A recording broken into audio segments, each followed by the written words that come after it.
Welcome back to our JH TV channel. ఎవరైతే మన యొక్క ఛానల్ని మొదటిసారిగా చూస్తున్నారో మన యొక్క ఛానల్ని సబ్స్క్రైబ్ చేసుకోండి. ఈరోజు వీడియోలో భాగంగా దేవర ప్రీ రిలీజ్ ఈవెంట్ కోసము మరియు దేవర మూవీ రిలీజ్ కోసము ఎన్టీఆర్ అభిమానులు కానీ తెలుగు ప్రేక్షకులు కానీ దాదాపు చాలా రోజుల నుంచి ఎంతో ఆతృతగా ఎదురు చూస్తున్నారు. ఆ రోజు రానే వచ్చింది. 27వ తారీఖు సెప్టెంబర్ 27వ తారీఖు సినిమాను రిలీజ్ చేయడానికి రంగం సిద్ధం చేశారు. ఆ ముందు ప్రీ రిలీజ్ ఈవెంట్ని అట్టహాసంగా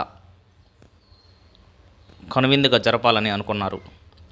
కానీ ఆంధ్రప్రదేశ్ ప్రభుత్వంలో యొక్క అభిమానుల యొక్క తాకిడిని దృష్టిలో పెట్టుకొని పర్మిషన్ ఇవ్వలేదు. అక్కడ తెలంగాణ ప్రభుత్వంలో పర్మిషన్ ఇచ్చింది. దానికి తగ్గట్టుగానే ఏర్పాట్లు చేసుకున్నారు.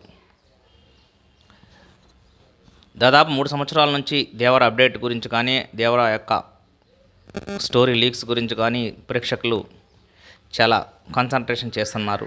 ఎన్టీఆర్ ఎలా ఉండబోతున్నాడు, RRR తర్వాత ఏ విధమైనటువంటి మూవీ రాబోతుంది, ఆయన యొక్క నటనకి కొరటాల శివ ఎటువంటి స్క్రిప్ట్ రాశారు, ఆ స్క్రిప్ట్ రాయడంలో కూడా దాదాపు ఒక 2 సంవత్సరాలు తీసుకోవడం జరిగింది.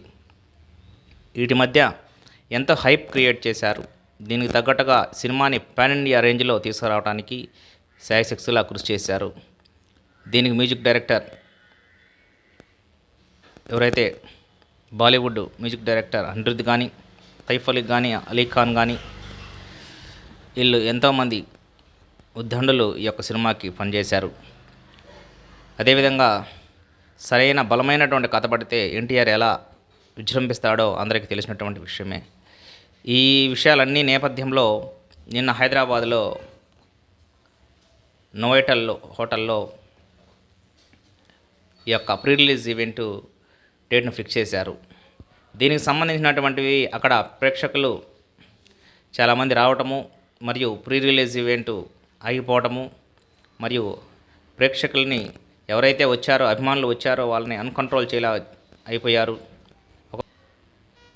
ఒకరినొకరు తోపుసులాట జరుపుకోవటము మరియు అక్కడ ప్లేసెస్ విషయంలో కూడా చాలామంది అక్కడ కొంచెం గొడవలకు దిగటము మరియు ఎన్టీఆర్ కొంచెం లేటు కావటము, ఎన్ని పరిస్థితుల మధ్య అక్కడ పరిస్థితులని అవగాహన వేసుకున్నటువంటి పోలీసులు అక్కడ ఉన్నటువంటి పోలీసులు వీటి పరిస్థితులు మొత్తాన్ని ఒకసారి క్యాలిక్యులేట్ చేసుకొని ప్రస్తుతం ఈ యొక్క ఫంక్షన్ జరిగినట్లయితే ఎన్టీఆర్ వచ్చినట్లయితే ఈ యొక్క క్రౌడ్ని తట్టుకోవటం చాలా కష్టము. ఒకరి మీద ఒకరు పడిపోయేటువంటి అవకాశం ఉంది. ఏదైనా ప్రాణ నష్టం జరిగినా సరే వాళ్ళ యొక్క కుటుంబాలు ఏకాకయ్యేటువంటి అవకాశాలు ఉంటాయి. కావున వీటన్నిటిని దృష్టిలో పెట్టుకొని ఈ యొక్క ఈవెంట్ని క్యాన్సిల్ చేద్దాము అని వాళ్ళు డిస్కస్ చేసుకొని క్యాన్సిల్ చేయడం జరిగింది. ఈ విషయం మీద జూనియర్ ఎన్టీఆర్ మీడియా ముందుకు వచ్చి ఈ యొక్క ఈవెంట్ క్యాన్సిల్ కావటం అనేటువంటిది చాలా బాధ కలిగించింది నాకు. ఆ విషయము ప్రేక్షకులకు కూడా తెలుసు. ఏదైతే ఆయన యొక్క సంతోషం కానీ ఏదైనా దుఃఖం వచ్చినా అవకాశం దొరికినప్పుడల్లా ప్రేక్షకుల ముందు షేర్ చేసుకోవటం తనకు చాలా అమితానందము కలిగిస్తుందని ఆయన మీడియా ముందుకు వచ్చి చాలా బాధపడ్డారు.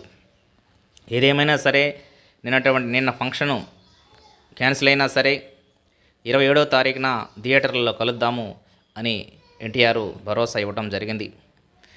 ఏదేమైనా ఈ విషయాన్ని దృష్టిలో పెట్టుకొని ప్రేక్షకులు కూడా ఎన్టీఆర్ అభిమానులు కూడా కొంచెము సమన్వయంతో ఉండాలి అని విజ్ఞప్తి చేస్తున్నాను అని ఆయన వేడుకోవటం జరిగింది.